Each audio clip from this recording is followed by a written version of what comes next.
Seth Rollins picks up the win. Becky Lynch on the side. That's how we closed the pay-per-view of them talking trash on the way out. The press punk rolled out the ring, and that's where he saw the sign of the person in the crowd that said CM Punk bring AJ Lee back, and he drew emphasis on it. He highlighted the sign coming out of the ring, and I was like, yeah, it's happening. It's happening. AJ There's no Lee way. is coming back. I think he held it up at one point. Like it was He like, did. This is what this is. He held it up, and then they got to post show. E outright was like, "Hey, this guy's got a wife at home that used to wrestle," and Mhm. yeah, that's why I'm like, yeah, they would not draw as much attention to it if this was not happening. There's no way they could do that. That would have been not just booking malpractice. That would have just been like idiotic to draw that much attention to her if they weren't going to bring her back. So what you're saying is this was not Sean Ross Sapp's fault. Like he didn't leak this.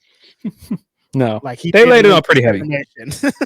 They laid it on pretty heavy in Paris, and then even on the next episode of Raw, I was like, oh yeah, she's definitely coming back. Mm-hmm.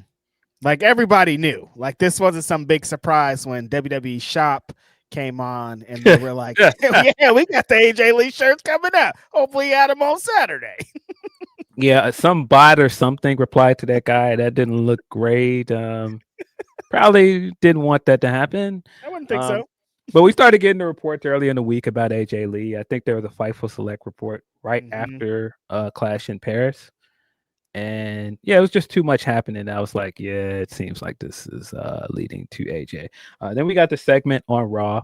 And again, you got to give it up to Becky Lynch. Becky Lynch is going to go down as one of the best to ever do it. When you think of just like the amount of big stars that she has had segments with, not just like she's just a part of the segment and she's just standing around with. No, she's in a big segment with another male star. She's had segments with The Rock, John Cena, like Austin, all of these people you can think of, and now like having just like this one-on-one segment with CM Punk. That's pretty big. And that just goes on to add to just her legacy as, like I said, one of the best to ever do it. I thought this segment was really good. I thought that it did what it was supposed to do. Becky came out and was very obnoxious. When she came out at the beginning and they played Rollins music and she came out and was doing this entrance, dying laughing at that. And she comes out there and she's continued to put over that Rollins is not going to come out. He's hiding behind her. Like he's not going to come out there. And then Punk is just like, nope, I don't want to talk to you, and I had to get out of here. Get Seth out here, and she's just like, no, my husband never interrupts me. He's like, maybe he should, because I'm not talking to you, I'm talking to him. Get him out here.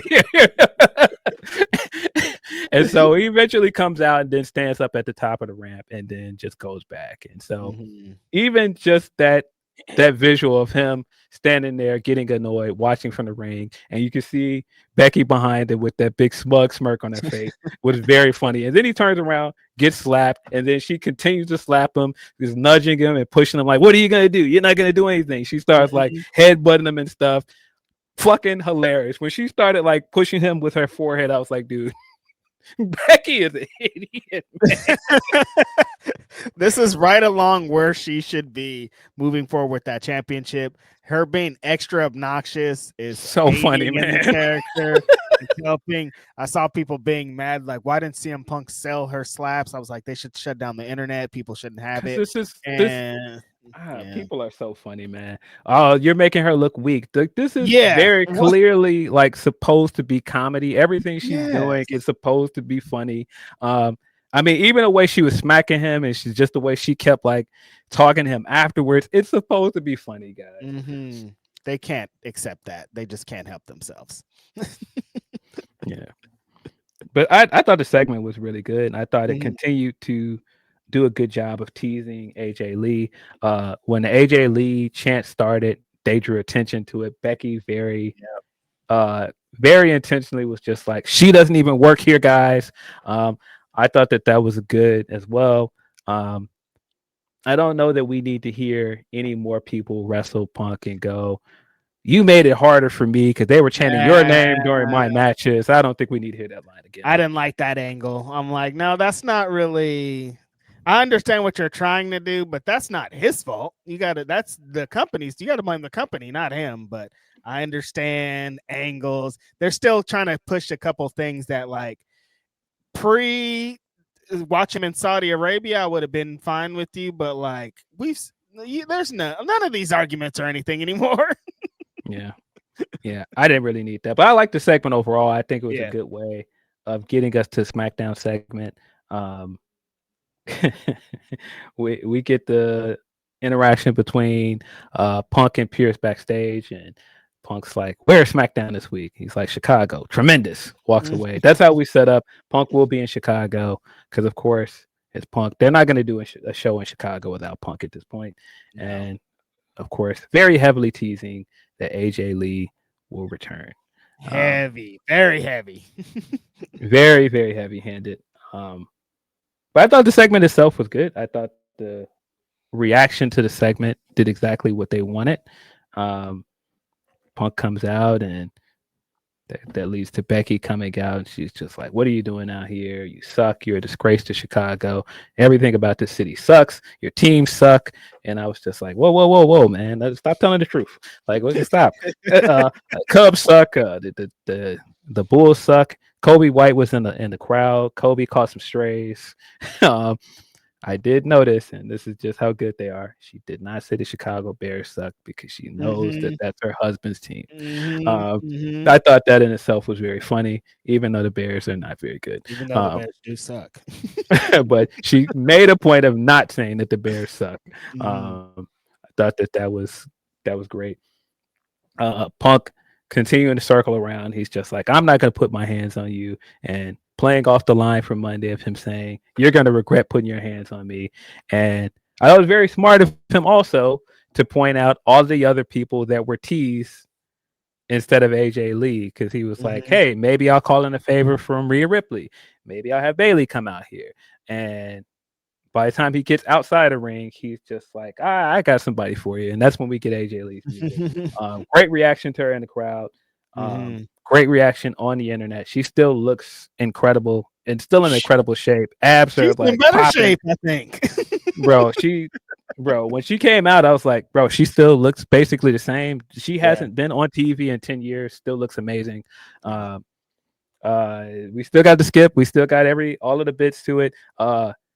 Becky's reaction to it of being scared because, of course, heels when somebody else comes outside like ghosts like every time. Like I saw people saying that, like, why would she be scared? It's like it's not that she's scared of her. Like, I'm not gonna fight her. It's just like, whoa, I wasn't expecting you. Kind of scarce. You know what I mean? I think that AJ having 150 abs, looking like she could beat up the past AJ, and just kind of having a "I'm gonna fuck you up" type of face. I thought it was great. Yeah.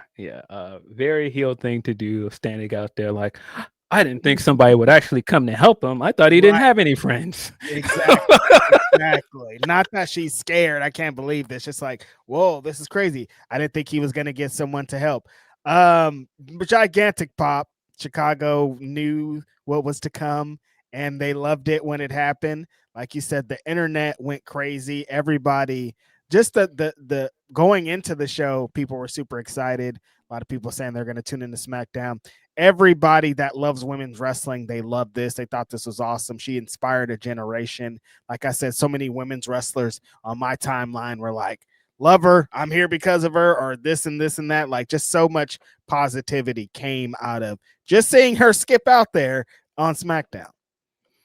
Yeah, I think that this has been a missing piece for a while with WWE because, people can say what they want about like the beginning of the women's revolution. I know a lot of times people will say, "Well, it was the Emma and Paige match on NXT," and that was part of it. But the start of the revolution, the start that really made things change was AJ Lee during the Divas era, because she was so different than anybody else in that era. And you see so many wrestlers that have come after her that have been clearly influenced by her. I mean, even just Paige, and like Paige being booked as like the anti-diva and like the alternative to this era. That started with AJ. It And did. like to have her there and have her like in a mix with somebody like Becky, who was like instrumental to that time period and where wrestling has come since then for women in WWE. Yeah, this feels like a big moment for women's wrestling fans. It definitely feels like validation for a lot of people that have been watching since the Divas era. And I Mhm. don't think a lot of women from the Divas era get their credit. I don't think that Nikki gets the credit she deserves. I don't think that AJ always gets the credit she deserves. And so I think it's just such a great moment for so many people, not just fans, but indie wrestlers, people in that company that were very much inspired by this moment. And so I think that in itself is cool. Yep. And boy, I sure wish Royal Rumble was not going to be in Saudi Arabia next year because Oh, when you when you think about like what the Women's Rumble has been since it was introduced. Like they really got to all of the big surprises in the first one. They had a lot of like the legends pop up in that one. And so since then it's like, okay, where can you really go from there and do that kind of thing again? They got the chance to do something really cool this year with like all of the women they could bring in from the Divas era. I mean, having AJ, possibly Paige, and Nikki Bella in a women's rumble could be pretty cool moment. I just again, it's in Saudi Arabia. yes. Not gonna hit the same with all them super body suited up and all the things that come along with them being in that match. So that's unfortunate. But yeah, for women's wrestling, this felt pretty big. I mean, it's been 10 years. AJ left as the horsewomen were coming to prominence as they were going here. So she didn't really get to have the stuff with those. She didn't get to be involved in a lot of the stuff that got us to where we are today, but she laid the groundwork for them to be able to do it. So it makes sense. There's so many, like people are saying in the chat, dream matches. So many women are already putting their name on there to try to get them a match with AJ Lee. I think this does a lot for that company and that division. Yeah. Yeah.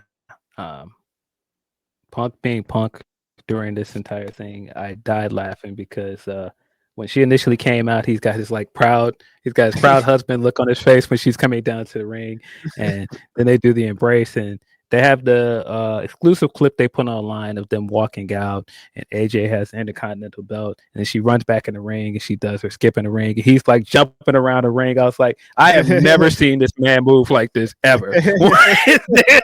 It's so funny. His wife. This guy really don't care about nothing but his wife and his dog.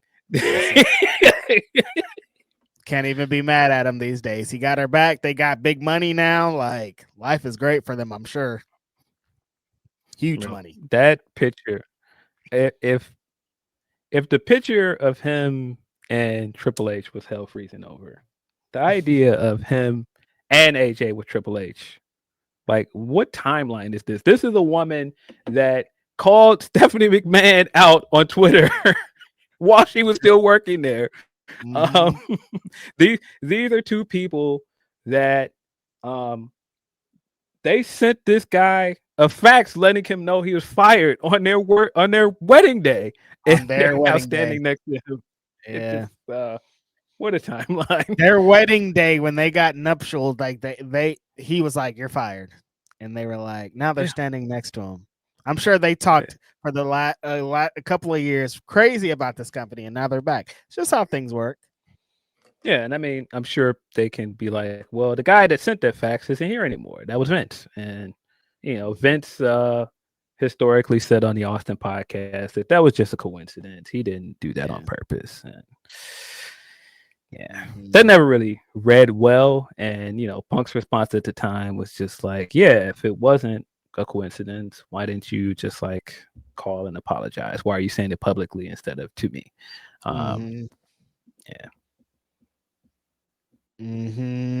So they didn't officially announce the match for WrestlePalooza yet, right?